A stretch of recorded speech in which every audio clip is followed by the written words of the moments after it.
Hello, you beautiful souls, and welcome back to another episode of the Soulful Self-Development Podcast. It is fall, which is my favorite season, and today I'm going to talk about the art of letting go and why it is so beautiful to let things go, and also why it's so important. As the trees and Mother Nature truly shows us in the most absolute masterpiece that is fall, how vibrant and transformational it really is to let things go, I want to talk about how I see patterns when it comes to letting go. As humans, we naturally become very attached to things, and this happens because of a few reasons. One reason is that we like to tell ourselves a story or a narrative or hold on to a belief system in our minds of how it should be or what's right, or that's just how it works, or I'm not lucky, that's why nothing good ever happens to me. There are endless versions of these stories that we tell ourselves. We can change the version of the way that we tell the story to ourselves. We can go from I am a victim to I am a millionaire. We can go from, oh, poor me, to look at all these wonderful things that are happening for me, because it's actually something that we all do. And even if you've done a lot of work around belief systems, I bet you any money there's probably still some limiting beliefs in there. And this is why it's important to let go, because when we hold on to those things, it's very limiting. It's limiting our reality and the experiences that we have. Another reason is, as humans, we feel emotions, and our emotions get very attached to our memories and our beliefs. Since most of us end up storing and holding onto our emotions instead of properly releasing them, they remain in our energy and they actually affect us more than we know. Our emotions can make it hard for us to let go of any hurt feelings, but also when we attach these emotions to narratives that we tell ourselves, it makes it even harder for us to detach from them, especially when it's negative emotions. And that happens really commonly because when you experience trauma, it goes hand in hand with negative emotions, and these emotions attach to these ideas that we have in our head, and then it can become really hard to let them go because we haven't let go of that emotion, so we can't detach from that idea, that narrative, that belief that we have because of what happened to us.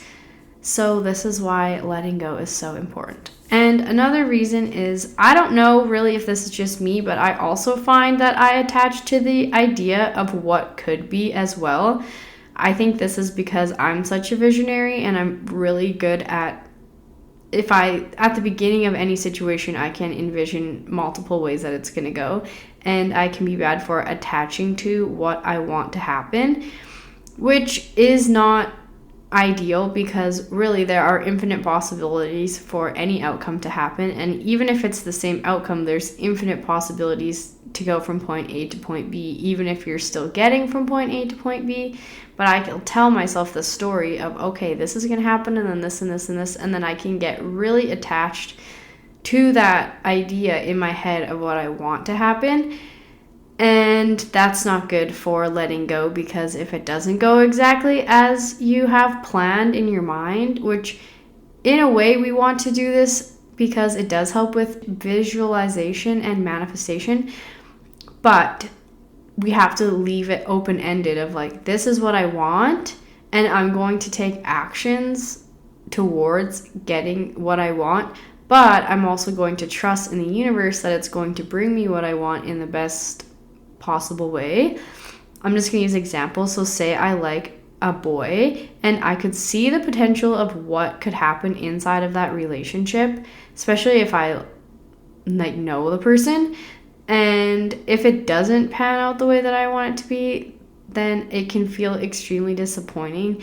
And especially if it's around relationships, I find, because you think, oh, maybe I'm not worthy enough, maybe I'm not good enough, blah, blah, blah, blah, blah. And really, in the end, it's like I attach this idea of I want a boyfriend to this one specific person, and that's so limiting because there are how many people in the world, and the only reason really that didn't work out is because we weren't in alignment for each other. We actually weren't the best possible match, and it's probably for the best that it didn't work out, because it would have taken me away from what's truly meant for me. or I need to do more healing and inner work before I'm ready for that next relationship in my life, or whatever it is. I'm just using this as an example because I think that it's probably relatable to most of you.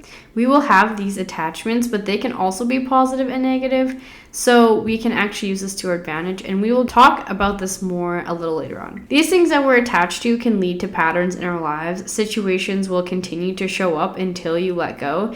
And letting go of things is so transformational because it gives us space for new, better things to come into our lives.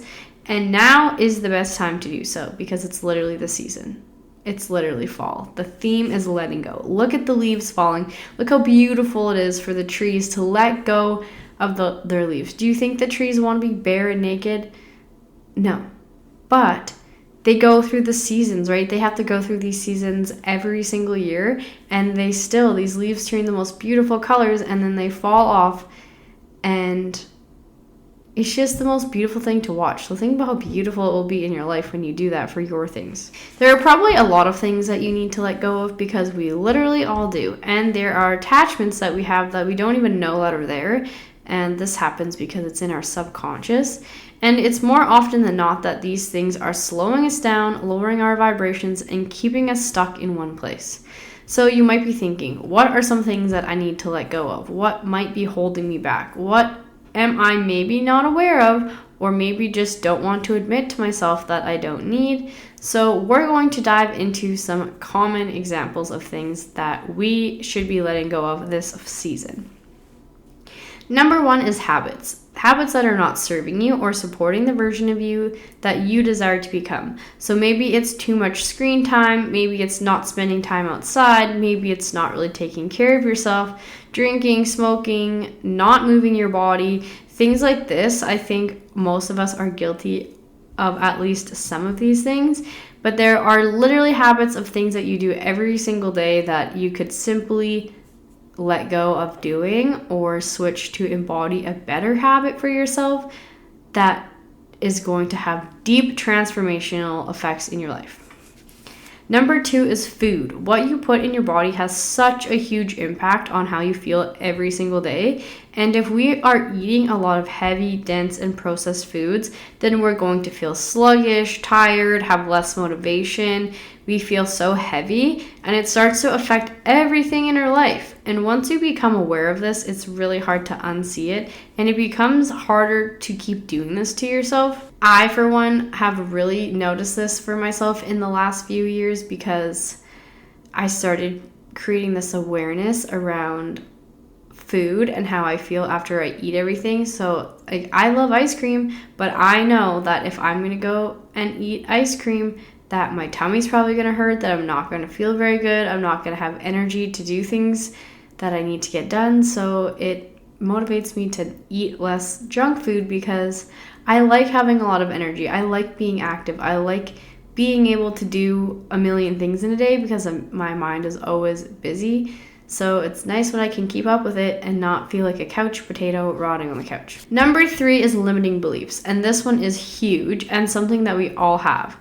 The truth is that we are all limitless beings. And we are in a limitless universe. We are in the universe in human form. We are love, we are loved, we are supported, we are so worthy of everything that we desire. And if you hold on to any belief that makes you believe that you're not good enough, or not worthy, or not loved, or not supported, not lucky, not wonderful, not the truly wonderful, amazing human being that you are, then your beliefs are holding you back, and there are limiting beliefs there, which I think all of us have. Even if you hear this and you're like, deep down you think you may know that that's true, it can take a lot of work before that's something, an actual belief that you actually believe and actually embody and actually becomes reflected in your life.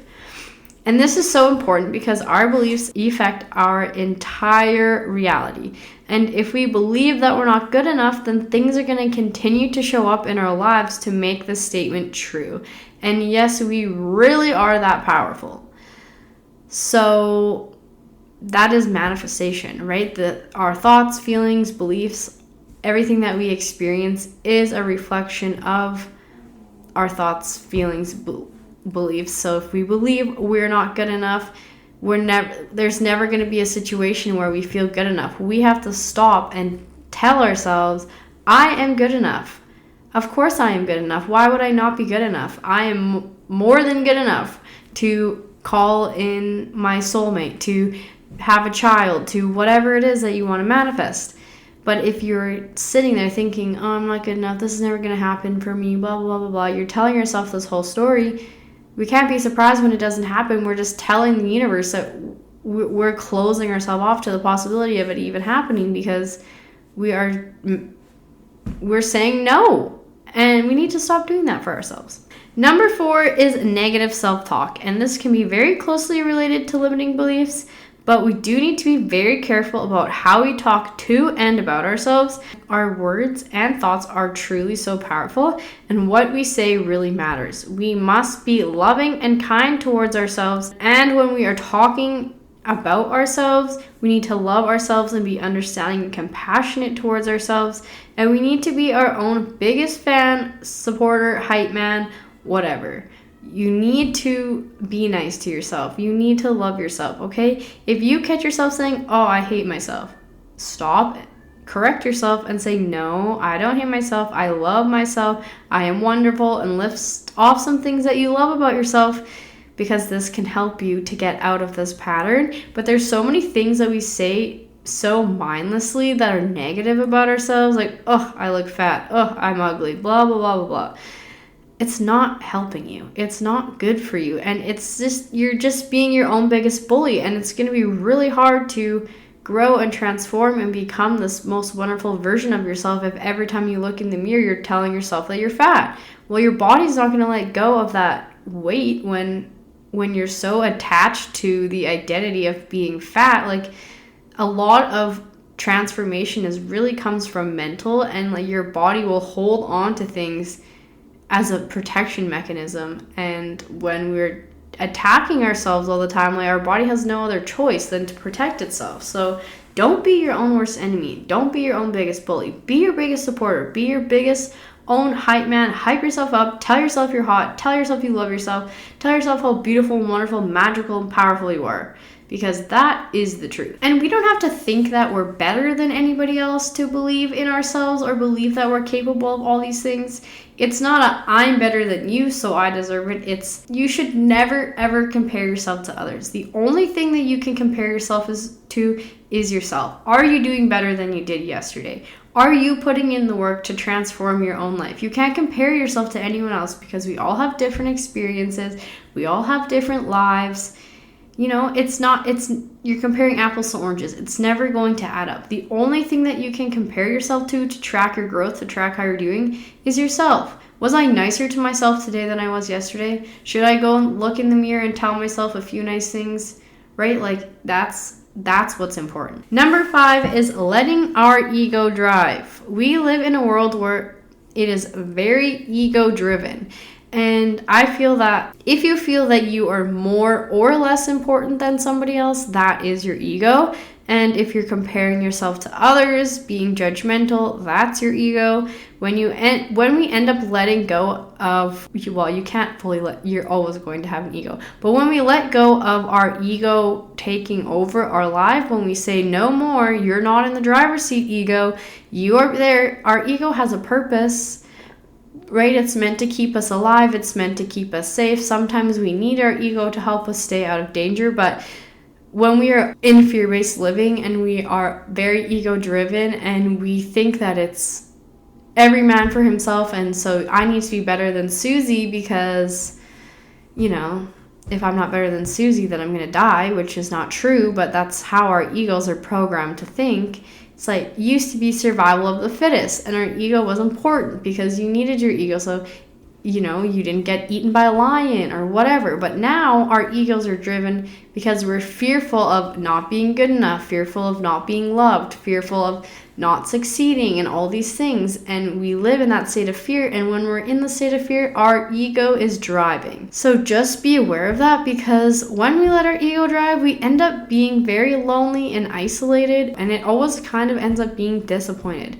We need to be compassionate towards others. We don't know what everyone has been through, and we could all use more love in our lives. If everybody was loving and kind and compassionate to one another, we would have a lot less problems in this world, but most of us let our ego drive, and that's just not going to happen when your ego is in the driver's seat. Number 6 is people and relationships. So if there's people in your life that drain your energy, that don't fully support you or your dreams, that are always negative and don't have your best interest at heart, you don't need to keep them in your life. You don't need to keep people that have deep-rooted insecurities and often like to point out your insecurities in order to make themselves feel better. That's not somebody who you want to spend time and energy around. Don't surround yourself with people that don't completely love and support you. You don't have to wish bad upon them. You don't have to be mean to them. Just detach yourself from the situation. Stop spending time around them. Send them love. Wish them healing. But just know that it's okay to let go of those things, those people in your life. You have to know that you deserve better than that. And I promise that there are better people out there. There are more uplifting and supporting people that you can call into your life. But you have to first detach yourself from these shitty friendships, shitty relationships, shitty people that are not supporting you, not loving you for who you are. When you detach from that, then you're going to call in people that are in more alignment with you, that are more likely to, support this version of yourself that you're trying to become. Number 7 is bottled up emotions. So when we don't properly deal with emotions, we end up storing them in our bodies and energetic fields, which leads to a lot of different issues. And we often store these emotions in our sacral chakra, which can manifest of lack of pleasure, guilt, shame, mood swings, reproductive issues, lower back pain, period cramps, bloating, issues with your kidneys, bladder, creative blocks, fear of intimacy, codependency, self-esteem issues, and makes us become people pleasers. So if you have any of those issues, which I think probably most of us do, again, that comes from bottled up emotions. And that's why it's so important to let go. Let go of those emotions. They're not serving us, they're creating problems, and the longer we hold on to them, the longer we store them in our bodies, the longer we ignore them, the worse the problem is going to get. And if you don't deal with that over a long period of time, it can manifest into things such as cancer and disease that are going to be an even bigger issue to deal with than just learning to process your emotions as they come. And once you practice that a lot, it gets easier and easier and easier, and your life just gets better.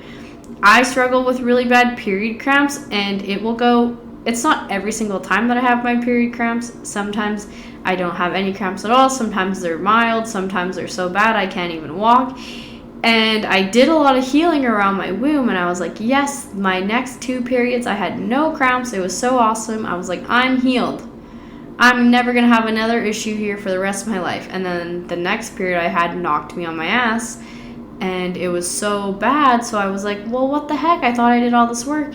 And then I was in a healing session, and I had a vision of that. It's a constant work. It's not you clear all your emotions and you're good for the rest of your life. Like, you are always feeling emotions, and especially because in our society we're not really taught how to do this, especially from a young age. So we have to go in there and clear out emotions all the time, because think about how many emotions you feel in a week, in a day, in a month, in a year. So many emotions, and a lot of times we're not letting them go. So they just, even if we let some of them go that are being stored, and then we go back at the same way of ignoring it, those emotions are going to get stored in there again.